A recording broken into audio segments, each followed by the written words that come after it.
O advogado especialista em direito ambiental, empresarial e agronegócio, o Wellington Ribeiro. Bom dia, Wellington. Oi. Bom dia, Otávio. É um prazer estar aqui com vocês no Bom, Terra Viva. vamos lá, vamos falar sobre essa situação crítica que o Brasil vive, mas você estava me acompanhando aí, eu estava vendo a sua expressão de rosto. Quem taca fogo em floresta ou em canavial é crime ambiental, passível de punição. Mas a lei no Brasil é um problema sério. Ela é cheia de subterfúgios, de entraves de cá e entraves de lá, e o sujeito acaba se livrando de um jeito ou do outro. Não vou nem entrar nessa questão, mas é crime ambiental. Mas eu queria abordar com você o seguinte aspecto. Os incêndios que são casuais aí, ou provocados pelo clima seco, não provocados intencionalmente ou não criminosos, eles também têm uma série de restrições e de regulamentações que têm que ser seguidas pelas pessoas. Construção de acero limpo, espaço, etc. e tal. Então, portanto, existe responsabilidade civil e criminal sobre mesmo o incêndio ocasional. Eu queria que você começasse por aí. A nossa legislação, ela prevê essas situações que você acabou de descrever aí, mas existem regras. Conforme você falou, a pessoa tem que executar de acordo com o que está previsto na legislação. Ela tem que se cercar de todos os cuidados para que esse incêndio não se torne incontrolável. Para isso, existem pesadas multas e, inclusive, responsabilização até criminal, caso a pessoa provoque incêndio fora daquele quadrante que ela estava prevendo. Nessa situação que nós estamos hoje, em grande parte do país, como o clima está muito seco, é muito fácil se alastrar um incêndio. Então, a orientação é para que não se utilize desse meio. Esse meio, embora seja permitido pela legislação, é um meio muito ruim para o meio ambiente, ruim para a propriedade rural e ruim para todo mundo.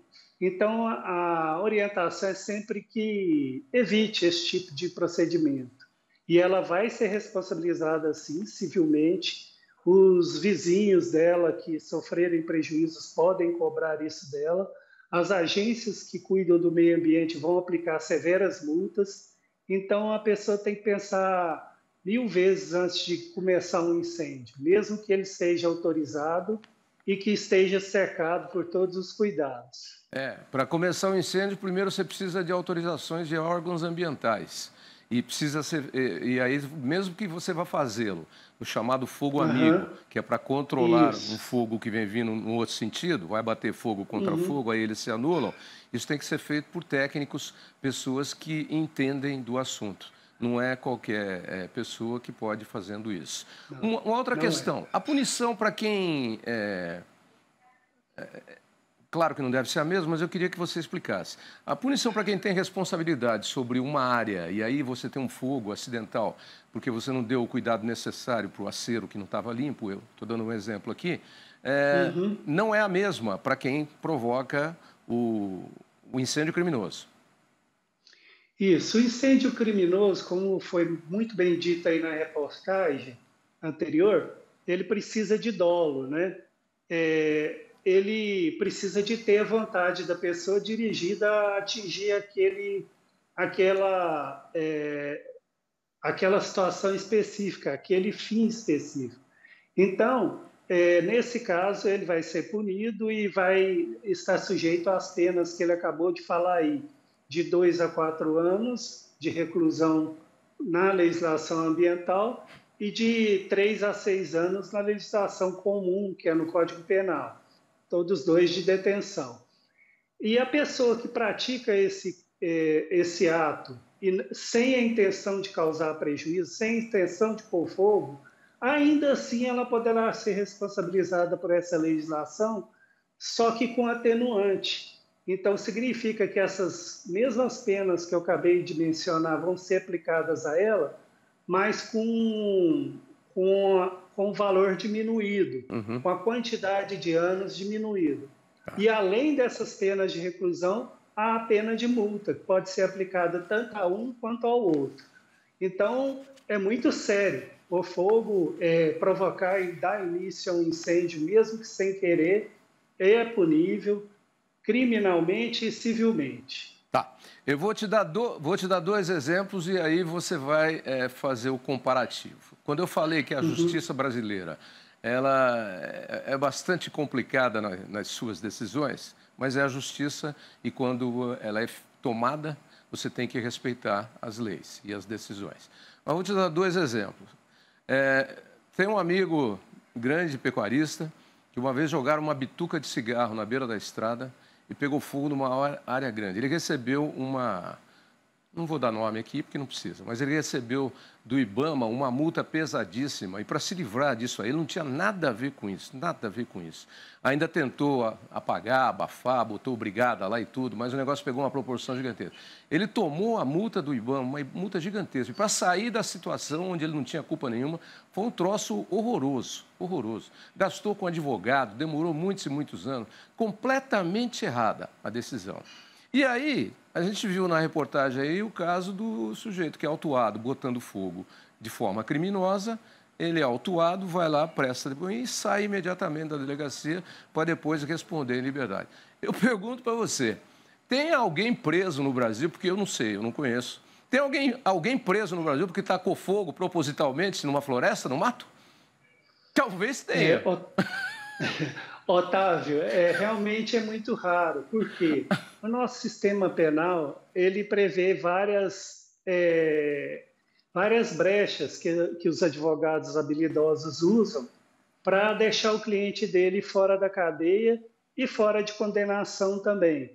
Eu concordo muito com você quando você coloca uma situação dessa aí, que são dois pesos e duas medidas, e a gente não pode deixar de falar o tanto que os produtores rurais no nosso país são penalizados. E essa aí é mais uma situação dessa. O que falta, às vezes, é um pouco de entendimento, de boa vontade dos órgãos ambientais com os produtores rurais. É um absurdo essa situação que você me narrou aí.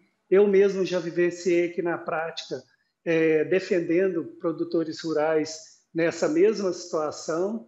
E olha, nós já conseguimos alguns êxitos aqui, mas foi muito difícil, depois de anos de luta e no judiciário, tá?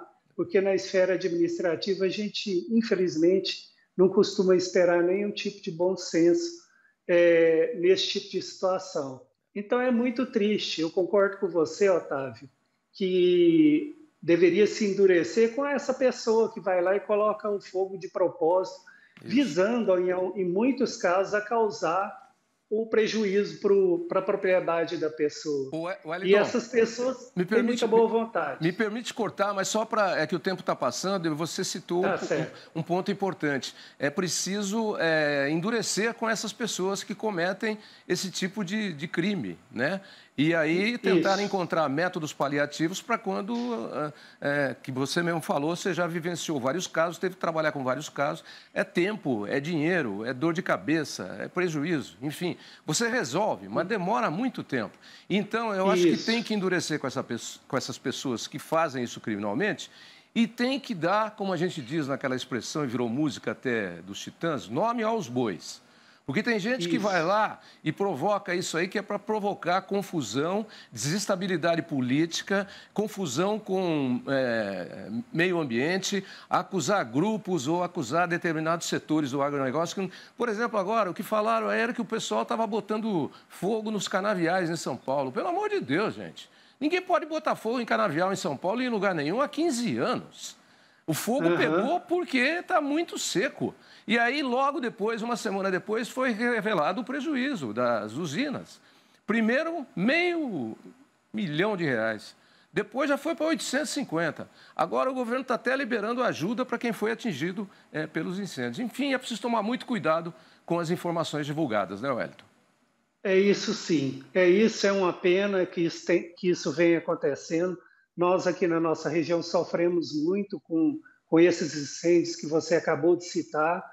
Quer dizer, é prejuízo para a saúde humana, é prejuízo para a fauna, é prejuízo para fora, é prejuízo para os empresários, é prejuízo para os agricultores. Ninguém ganha com isso e é necessário, sim, que o Congresso endureça essa legislação e que puna adequadamente quem está provocando esses incêndios.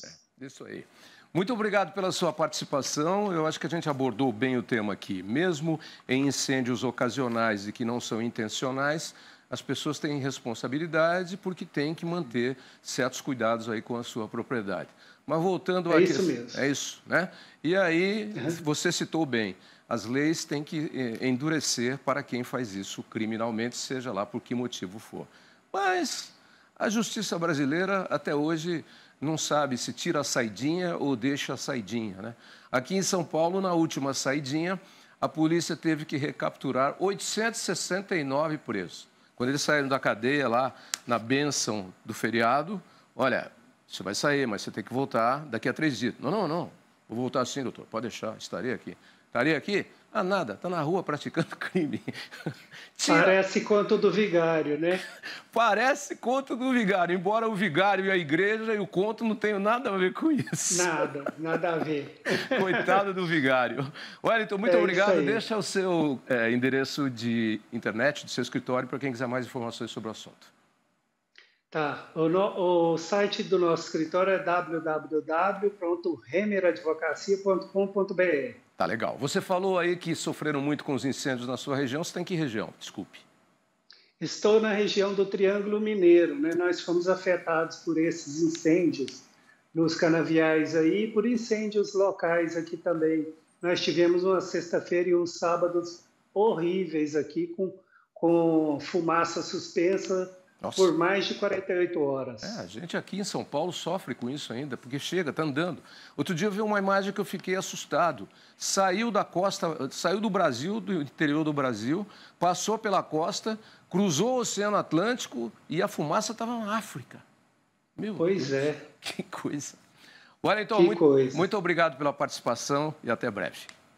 Até breve, obrigado.